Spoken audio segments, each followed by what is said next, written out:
Hi, my name is Ann Searing, and I'd like to introduce to you a ministry that the Alliance has that has been used around the world, and it's called the Used Stamp Ministry.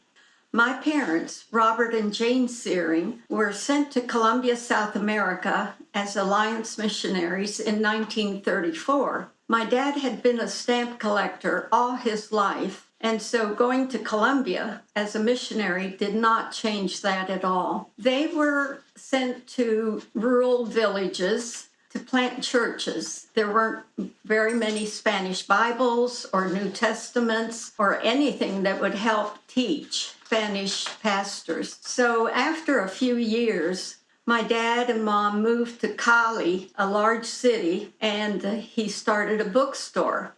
So he would order books from England, Spain, the United States, Mexico, and several other different countries.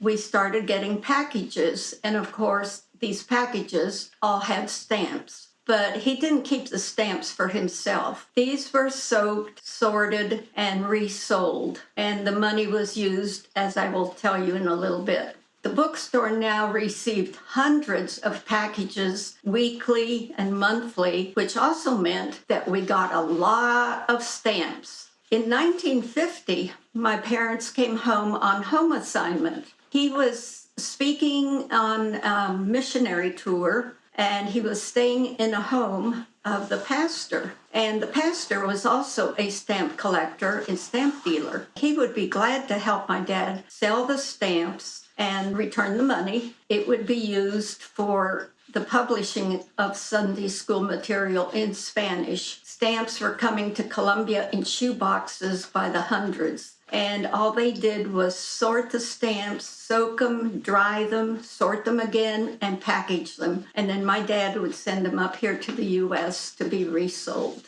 In 1970, my parents retired from the field, but the used stamp ministry continued. In 1971, my dad went down to Shell Point Retirement Village. The residents at this community volunteer in the used stamp ministry, and they sort the stamps and package them, and they are sold to dealers here in the U.S. by the pound. Even damaged stamps can be used, so don't throw those away. The money generated from this stamp ministry was used for airtime, radio station HCJB in Quito, Ecuador. My dad would buy airtime for pastors with Bible studies and also Sunday school lessons. Also, it subsidized the Ministry of Publicaciones Alianza